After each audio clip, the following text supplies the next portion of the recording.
ब्राह्मण बोले, नारी सौभाग्य की बात है कि भगवान शंकर की कृपा से शिव पुराण की इस वैराग्य युक्त कथा को सुनकर तुम्हें समय पर चेतना हो गई है। ब्राह्मण पत्नी, तुम डरो मत, भगवान शिव की शरण में जाओ। शिव की कृपा से सारा पाप तत्काल नष्ट हो जाता है। मैं तुमसे भगवान शिव की कीर्ति कथा से युक्त उस परम वस्तु का वर्णन करूँगा जिससे तुम सदा सुख देने वाली उत्तम गति को प्राप्त करोगी। शिव की उत्तम कथा सुनने से ही तुम्हारी बुद्धि इस तरह पश्चाताप से युक्त एवं शुद्ध हो गई है। साथ ही तुम्हारे मन में विषय के प्रति वैराग्य हो गया है। पश्चाताप ही पाप करने वाले पापियों के लिए सबसे बड़ा प्रायश्चित है। सत्पुरुषों ने सबके लिए पश्चाताप को ही समस्त पापों का शोधक बताया है। पश्चाताप से ही पापों की शुद्धि होती है। जो पश्चाताप करता है वही वास्तव में पापों का प्रायश्चित करता है, क्योंकि सत्पुरुषों ने समस्त पापियों की शुद्धि के लिए जैसे प्रायश्चित का उपदेश दिया है। जो पुरुष विधि पूर्वक प्रायश्चित करके निर्भय हो जाते हैं पर अपने कुकर्म के लिए पश्चाताप नहीं करता, उसे प्रायः उत्तम गति नहीं प्राप्त होती है।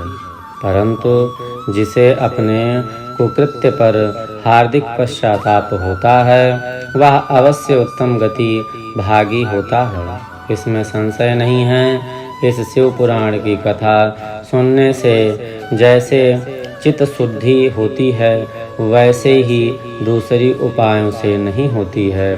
जैसे दर्पण साफ करने पर निर्मल हो जाता है, उसी प्रकार इस शिव पुराण की कथा से चित्त अत्यंत शुद्ध हो जाता है, इसमें संशय नहीं है। मनुष्य के शुद्ध चित्त में जगदम्बा पार्वती सहित भगवान शिव विराजमान रहते हैं। इससे वह विशुद्ध आत्मा पुरुष श्री शंभ सदाशिव के पाद को प्राप्त करता है। इस उत्तम कथा का श्रवण समस्त मनुष्यों के लिए कल्याण का बीज है। अतः यथोचित शास्त्रोक्त मार्ग से उनकी आराधना अथवा सेवा करनी चाहिए। यह भवबंधन रूपी रोग का नाश करने वाली है। भगवान शिव की कथा को सुनकर फिर अपने हृदय में उसका मनन एवं नित्य प्रति ध्यान करना चाहिए।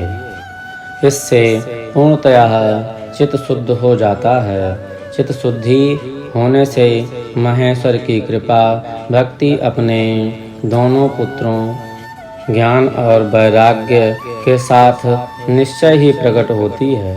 तत्पश्चात महेश्वर के अनुग्रह से दिव्य मुक्ति प्राप्त होती है, इसमें संशय नहीं है। जो मुक्ति से वंचित हैं उसे पशु समझना चाहिए, क्योंकि उनका चित्त माया के बंधन में आसक्त है।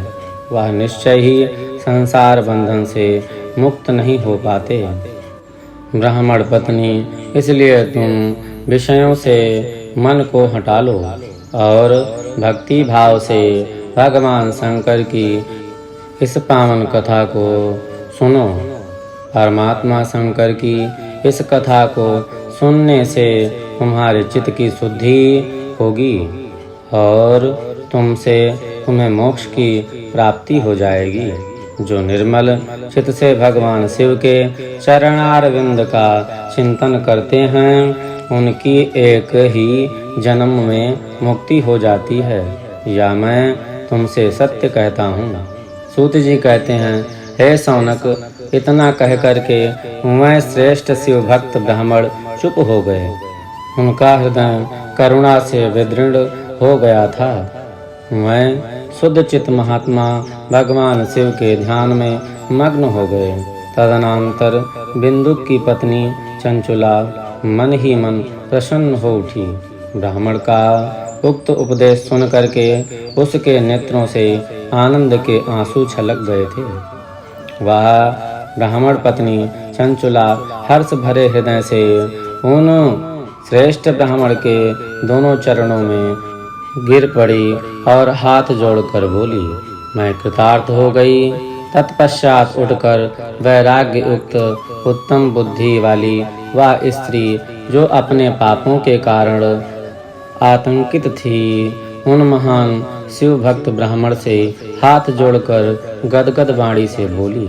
चंचुला ने कहा, ब्राह्मण शिव भक्तों में श्रेष्ठ स्वामी आप धन्य हैं, परमदर्शी हैं और सदा परोपकार में लगे रहते हैं, इसलिए श्रेष्ठ साधु पुरुषों में प्रशंसा के योग्य हैं। साधो, मैं नरक के समुद्र में गिर रही हूँ, आप मेरा उद्धार कीजिए, उद्धार कीजिए।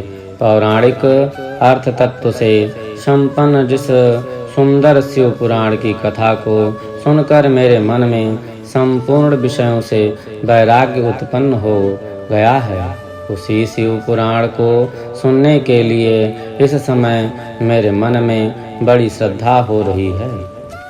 सूत जी कहते हैं, ऐसा कहकर हाथ जोड़ उनका अनुग्रह पाकर चंचुला उस शिव पुराण की कथा को सुनने की इच्छा मन में लिए उन ब्राह्मण देवता की सेवा में तत्पर हो वहाँ रहने लगी।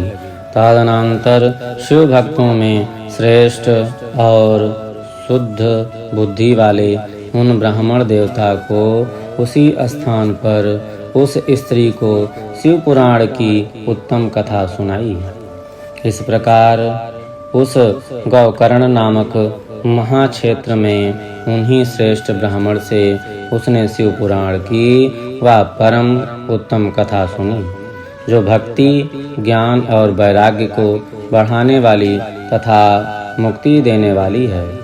उस परम उत्तम कथा को सुनकर वह ब्राह्मण पत्नी अत्यंत कृतार्थ हो गई। उसका चित्त शीघ्र ही शुद्ध हो गया। फिर भगवान शिव के अनुग्रह से उसके हृदय में शिव के सद्गुण स्वरूप का चिंतन होने लगा।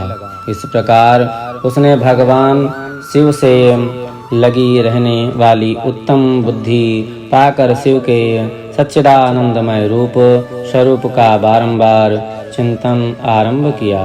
तत्पश्चात समय के पूरे होने पर भक्ति, ज्ञान और वैराग्य से युक्त हुई चंचुला ने अपने शरीर को बिना किसी कष्ट के त्याग दिया।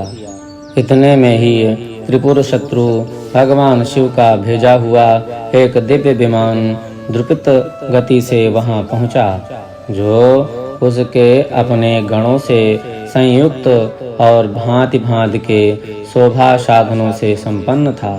चंचुला उस विमान पर आरूढ़ हुई और भगवान शिव के श्रेष्ठ पार्षदों ने उसे तत्काल शिवपुरी पहुंचा दिया। उसके सारे मल धुल गए थे। वह दिव्य रूप धारणी दिव्यांगना हो गई थी। उसके दिव्य अव्यय उसकी शोभा बढ़ाते थे। मस्तक पर अर्धचंद्र का मुकुट धारण किए वह गौरंगी देवी शोभाशाली दिव्य आभूषणों से विभूषित थी। शिवपुरी में पहुंचकर उसने सनातन देवता त्रिनेत्रधारी महादेव जी को देखा।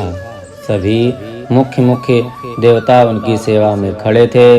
गणेश, श्रृंगी, नंदीश्वर तथा वीरभद्र आदि उनकी सेवा में उत्तम भक्ति भाव से उपस्थित थे। उनकी अंग कांति करोड़ों सूर्य के समान प्रकाशित हो रही थी। कंठ से नील चिन्ह शोभा पाता था। 5 मुख और प्रत्येक मुख से 3-3 नेत्र थे। मस्तक पर अर्धचंद्राकार मुकुट शोभा देता था।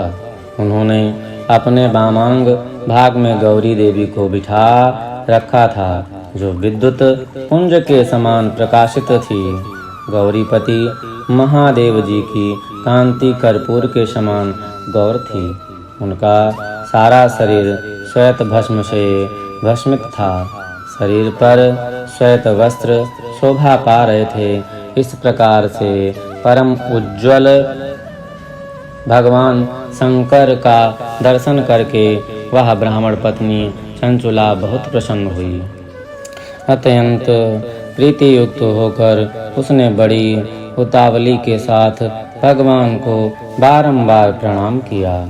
फिर हाथ जोड़कर वह बड़े प्रेम से, आनंद और संतोष से युक्त हो विनती भाव से खड़ी हो गई। उसके नेत्रों से आनंद अश्रुओं की अविरल धारा बहने लगी तथा संपूर्ण शरीर में रोमांच हो गया।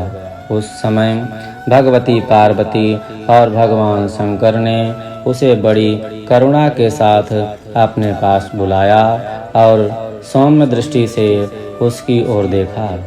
पार्वती जी ने तो दिव्य रूप धारणी बिंदुक प्रिया चंचुला को प्रेम पूर्वक अपनी सखी बना लिया।